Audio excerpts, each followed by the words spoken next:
শয়তান আছে আর যেগুলারে মনে করছিল অনেক রাত হয়ে গেছে আর মাহফিলে থাকার দরকার আছে, এখন দেখবেন এইগুলো একটাও শয়তানের সাথে আর কাজ করতে পারে না, ঠিক না?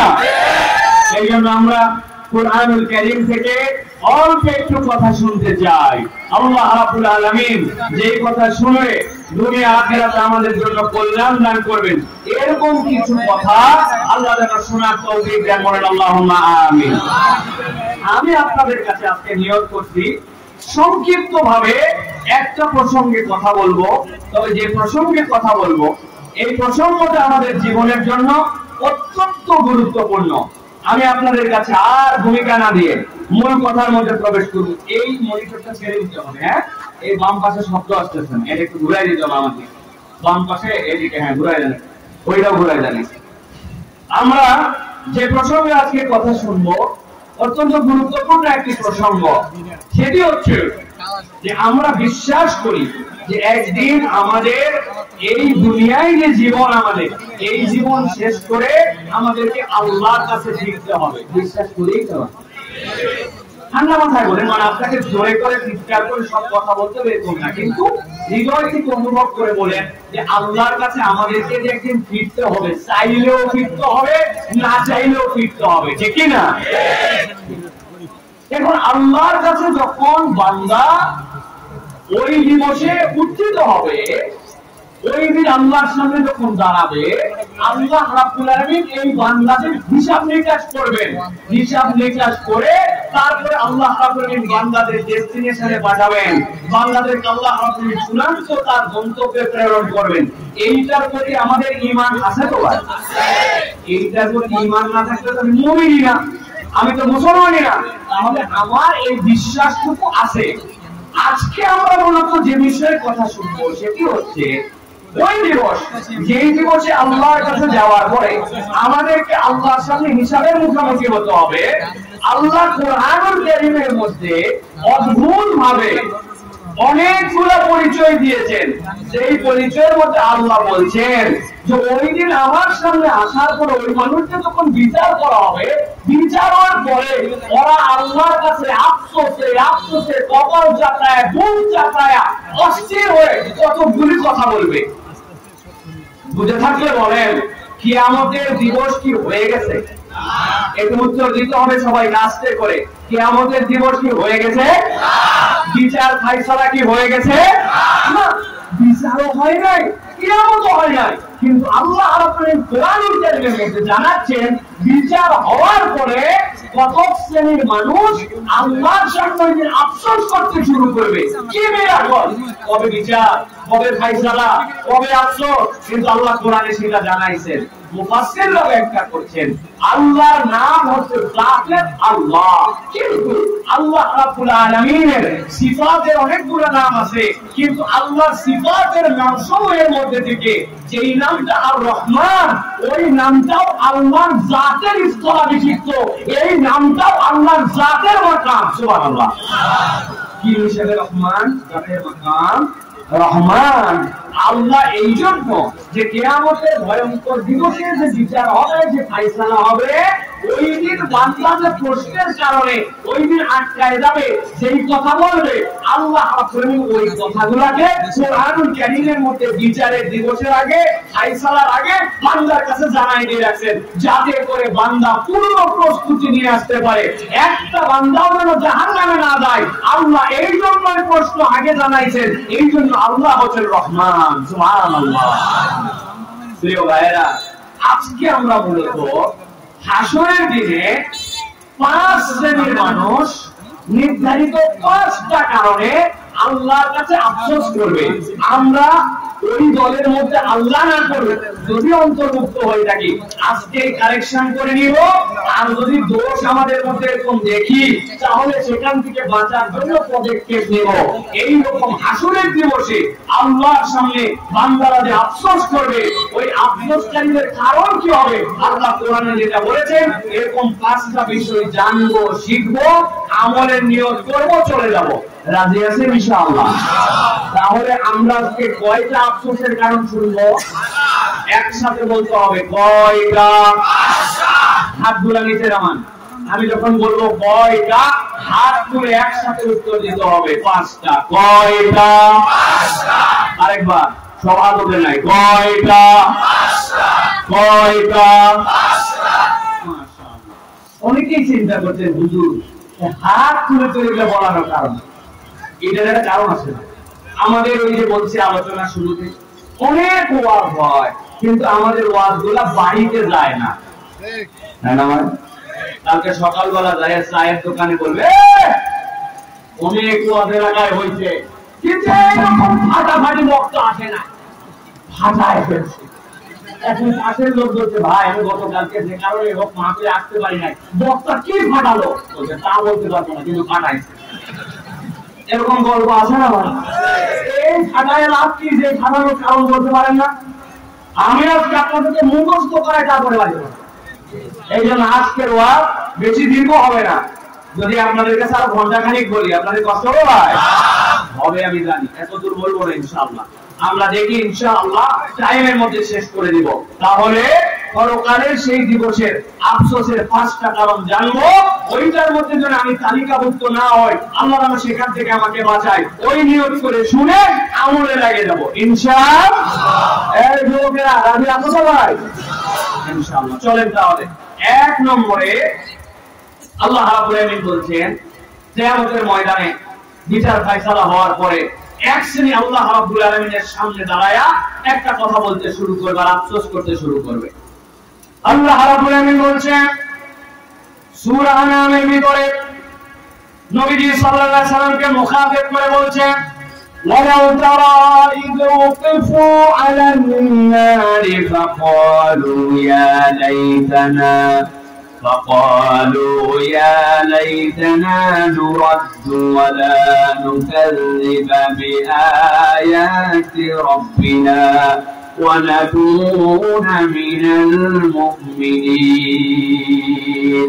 আল্লাহ রাব্বুল আলামিন বলেন আমার হাবিব দুনিয়ার বুকে আপনি এমন কতগুলো পণ্ডিত দেখেছেন, ঘাউরা মানুষকে দেখেছেন, যাদের সামনে নবী আপনি স্বয়ং দাওয়াত আসছিলেন, আপনি তাদের কাছে স্বয়ং কালেমার কথা বলেছেন, কোরআনের কথা বলেছেন, ওরা তো কথা শুনে নাই, উল্টা এমন অত্যাচার করেছে। আপনি নরম দিলের মানুষ, আপনি মদিনায়, আপনি মক্কায় যখন ছিলেন তখন ওই মানুষগুলোর অত্যাচার আপনি সহ্য করতে পারতেন না। সাহাবীদেরকে জীবন্ত মানুষটাকে নিয়ে কয়লার উপরে চাপায় দিয়েছে, এরকম গল্প আপনারা শুনেছেন কিনা? সাহাবীদেরকে এমন ভাবে নিয়ে কষ্ট দিয়েছে, শুলের মধ্যে চড়ায়া শুল মাথা দিয়ে বের করে দিয়েছে। হযরতে বেলাল রাদিয়াল্লাহু তাআলার মতো মানুষকে উটের পিছনে বেঁধে দিয়ে উটকে দাঁড়ায় দিয়েছে, জীবন্ত মানুষটাকে চামড়া পর্যন্ত ছিঁড়ায় ফেলছে, কিন্তু তাদের দিলের মধ্যে দয়া হয় নাই, দিলের দাওয়াত তারা নেয় নাই। আপনি নবী এইটা দেখেছেন, তবে নবী আপনি যদি দেখতেন আরেকটা দৃশ্য কি আমাদের দিনে কেমন হবে। আমার আল্লাহ রাব্বুল আলামিন বলেন ওয়ালাউ তারা ইয ওয়াকিফু আলান নারি ফাকালু ইয়া লাইতানা নুরাদ্দু ওয়া লা নুকাল্লিমা বিআয়াতি রাব্বিনা ওয়া নাকুনা মিনাল মুমিনিন।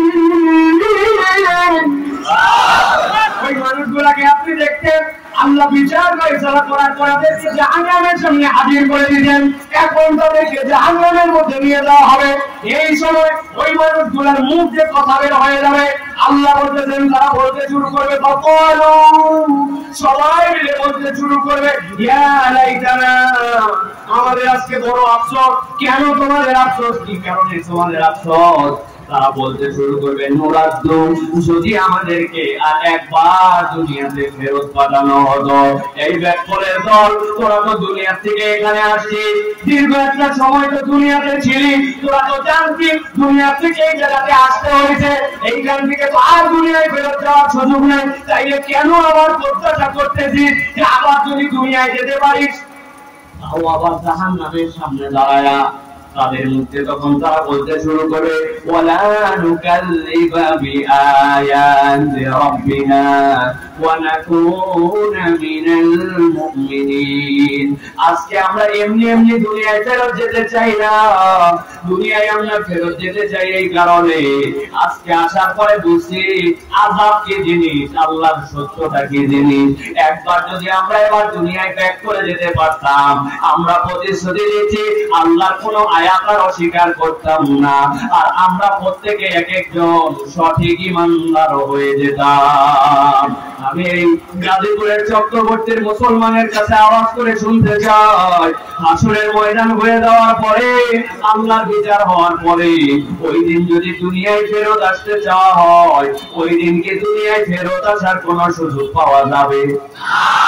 দুনিয়ায় কি ফেরত আসার সুযোগ পাওয়া যাবে? তাহলে এই মানুষগুলো রব্বুল আমিনের কাছে দাঁড়ায় দাঁড়ায় বলতে শুরু করছে রব্বানা বসরনা ওয়া সামি'না ওয়ারজি'না না'মাল সালিহান ইন্না মুকিনুন। এই রব্বুল আমিন আমাদের যে আযাব ওইটা আজকে জেগে গেছে আল্লাহ, আমাদেরকে যে আযাবের কষ্ট সেইটা শুনে দিয়েছে আল্লাহ। এতদিন পর্যন্ত বিশ্বাস করি না, কিন্তু আজকে চোখে দেখে ফেলছে আল্লাহ। তোমার কাছে আর একটা বার আদর, আমাদেরকে দুনিয়ায় ফেরত পাঠাও।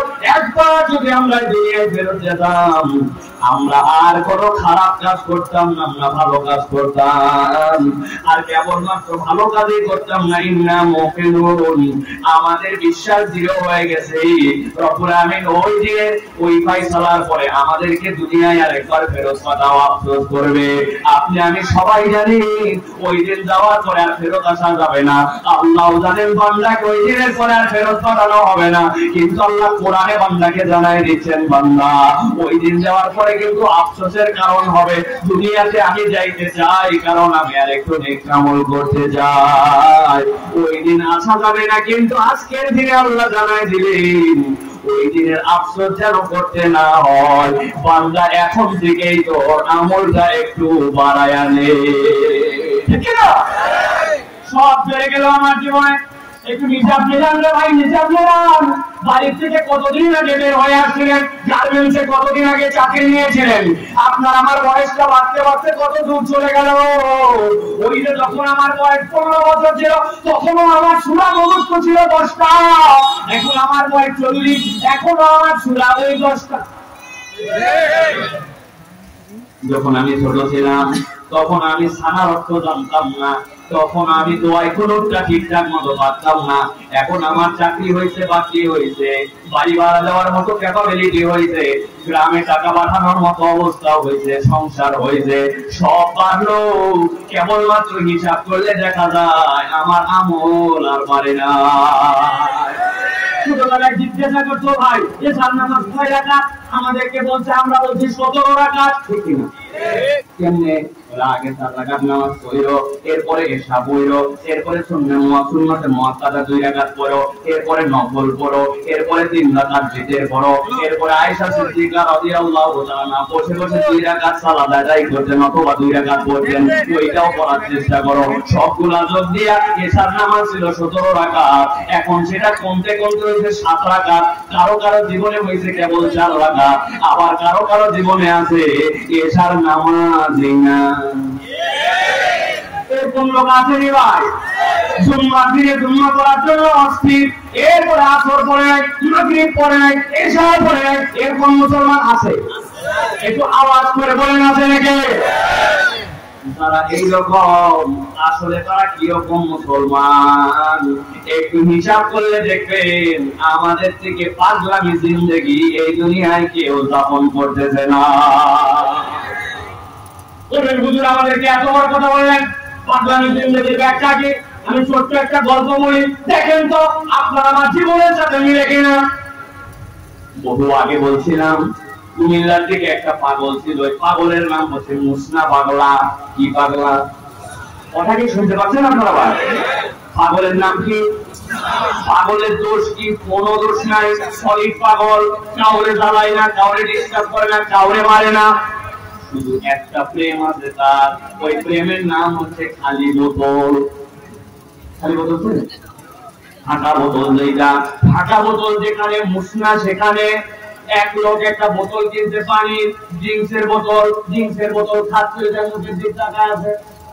বলছে আমি নাকি ভাই? বলছে না খাবো না, তাড়াতাড়ি শেষ কর, বোতল লাগবে। খাওয়া যায় না, এর জ্বালায় তো বোতলের টেনশনে অস্থির থাকতে হয়, সারাদিন খালি বোতল কালেকশন করে। লোকজন কুমিল্লায় যারা ছিল তারা বুদ্ধি দিছ, ভাই কুমিল্লার কয়টা বোতল, ঢাকা শহর হচ্ছে বোতলের শহর, তুই খালি যাবি ডাইনে বামে বোতল আর বোতল। অনেক পাম্পটি দেওয়ার পরে একদিন মুসনা পাগলা গ্রহণ করে নিয়েছে পাম্পটি, বলছে এতই যেহেতু ঢাকায় বোতল, আমি আর কুমিল্লায় থাকবো না, আল্লাহ দিলে ঢাকায় রওনা দিয়ে দিব। কুমিল্লার লোকজন চিন্তা করছে বোতল পাগলা একদিন সকালবেলা উঠছে, উঠার পরে কুমিল্লার যে কয়টা বোতল আছে ওইটা বাদ দেয় নাই, পুরাতন লুঙ্গির ভিতরে সব ঢুকায়া, মাথার মধ্যে গিট দিয়া এত বড় এক লাঠি ওর মধ্যে ঢুকায়া কামড়ে করে নিয়া, আসসালামু আলাইকুম ওয়া রাহমাতুল্লাহ কুমিল্লাবাসী, আমি এখন ঢাকার উদ্দেশ্যে রওনা হলাম, আর জীবনে দেখা হতে পারে নাও পারে। লোকজন বলছে আল্লাহ বাঁচালো। সকালবেলা থেকে হাঁটা গেছি, মুসনা বোতল নিয়ে হাঁটতে রাস্তার পাশ দিয়ে গাড়ি বামে তাকায় আর হাঁটতে দুপুর যখন ঘোড়ায় আসে, আসমানের দিকে মাথা তুলে রেখে সূর্য হাইলে গেছে। সূর্য হাওয়ার পরে যখন বুঝছে যে এখন মধ্যাহ্ন পার হয়ে গেছে, মধ্যাহ্ন পার হওয়া মানে এখন দুপুর পার হয়ে গেছে, লোকজনকে জিজ্ঞাসা করছে ভাই আমি তো ঢাকায় রওনা হচ্ছি, কত দূর আসলাম? বলতেছে তুই এখন পর্যন্ত অর্ধেক আসতে পারিস নাই। জিজ্ঞাসা করছে তিন কতখানি বাকি? করছে 3 ভাগের 2 ভাগ শেষ, আর মাত্র 1 ভাগ বাকি। মুসনা চিন্তা করছে আজকে তো সূর্য অস্ত যাওয়ার আগে তাহলে বাকি পথ আর কমপ্লিট করা সম্ভব নয়। সাথে সাথে কান্দের মধ্যে থেকে বোতল নামাইছে, হাতের মধ্যে লাঠি দিল, লাঠি দিয়ে যেই জায়গায় ছিল আচ্ছা মতো দাগ দিতে, ওই স্ক্রিন দিয়ে কিছু ক্লিয়ার আছে দেখবে, স্ট্যাম্পের উপরে বেল তুলে ওই 116 রানে অল আউট, সুন্দর করে কোনটা বাড়ি দিয়া রাস্তায় মোটামুটি দাগ একটা আচ্ছা মতো দিয়া, এরপরে আবার বোতল তুলে উল্টা দিকে দিয়া এবার কুমিল্লার দিকে রওনা দিয়েছে। সন্ধ্যার পরে কুমিল্লায় এসে হাজির, সুপা ভাইকে চোখ ঢুকে অবস্থা খারাপ শুয়া। বলতে কি রে মুসনা, তুমি না ঢাকা রওনা দিয়ে চলে গেলি, আবার এখন কি জন্য সন্ধ্যার পরে কুমিল্লায়? বলছে আমার কথা বলার মতো সময় নাই, শরীরের অবস্থা ভালো না, তবে পাগলা আমি না, আজকে মুসনার যা করা লাগবে ওইটুকু করে তবেই মুসনা কুমিল্লায় আসছে। কি করে আসছিস ভাই? রওনা দিয়েছিলাম ঢাকা যাবো, দেখলাম মধ্যাহ্ন পার হয়ে গেছে, অর্ধেক নাকি রাস্তা পার হয় নাই, সূর্য ডোবার আগে আমি পৌঁছাতে পারবো না, এই জন্য যেই পর্যন্ত গেছিলাম ওইখানে সুন্দর করে দাগ দিয়া মরদ আজকে কুমিল্লায় ব্যাক করে আসে। আল্লাহ বাঁচালে আগামীকালকে সকালে যেখানে দাগ দিছি ওখান থেকে ঢাকা। বুঝে থাকলে বলেন তো, আগামীকালকে সকালে যদি ওইখান থেকে ঢাকা রওনা দেওয়ার নিয়ত করে, আর এই খেলা যদি প্রত্যেক দিন চলে, আর এইভাবে যদি কিয়ামত পর্যন্ত হায়াত পায়, তাহলে কি এই মুসনা কোনদিন ঢাকার মুখ দেখবে? যারা বললেন না বুঝেন না, মনে হয় দেখবে। তাহলে চিন্তা করেন মুসনা কেইসা পাগল, কত একটা আজগবি পাগলা এই জগতে আছে। এবার একটু নিজের দিকে তাকান।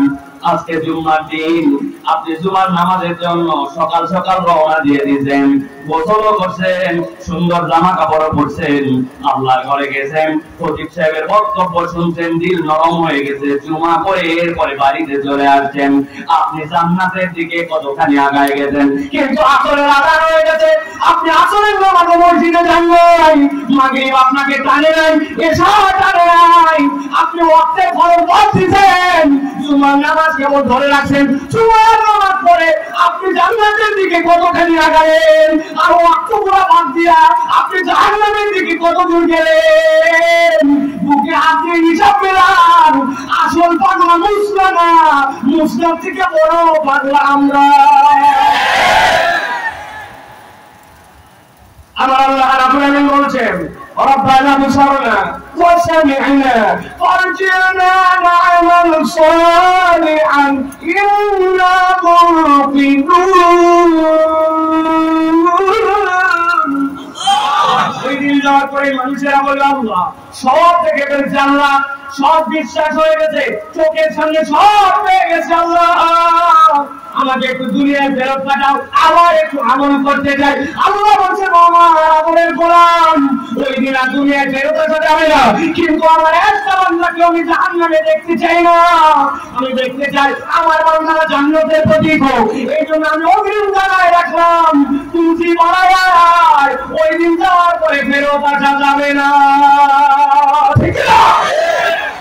তাহলে আমাদের নামাজ কালামে মনোযোগ করানো লাগবে কিনা, মা বোনদের পর্দা বুঝিদা করা লাগবে কিনা, মিথ্যা কথাটা বাদ দেওয়া লাগবে কিনা? আবার আল্লাহ রাব্বুল বলেন সাবধান হও। তবে এক নম্বর ওই দিন আফসোসের কারণ হবে দুনিয়ায় যেতে চাই আমল বাড়ানোর জন্য, কিন্তু দুনিয়ায় আর ফেরত আসা যাবে না, ঠিক না? মনে থাকবে তো এই পয়েন্ট। এবার চলেন 2 নম্বরে। আল্লাহ রাব্বুল আলামিন বলছে এক শ্রেণীর লোকের যখন বিচার হয়ে যাবে, বিচার হওয়ার পর মানুষ আল্লাহর কাছে আফসোস করতে শুরু করবে, তারা দ্বিতীয় শ্রেণী। কি কারণে আফসোস করবে, কেন তাদের ওই দিন আফসোস হবে আল্লাহ বর্ণনা করতেছেন। আল্লাহ কোরআনে বলছেন ইন্না আনজালনাকুম আযাবান করিবা ইয়াওমা ইয়ানজুরুল মার'উ মা কদ্দামাত ইয়াদাহু ওয়া ইয়াকুলুল কাফিরু ইয়া লাইতানি কুনতু তুরাবা।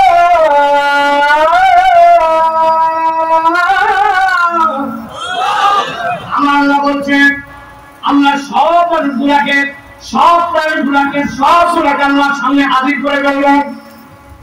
মানুষদেরকে সব করাই দিবেন, লড়াই দাও, আগে বিচার হবে বাহিমাতুল আনাম, যে সকল প্রাণীরা আছে তাদের বিচার হবে। নবীজি একটা উদাহরণ দিচ্ছেন, 2টা মেষকে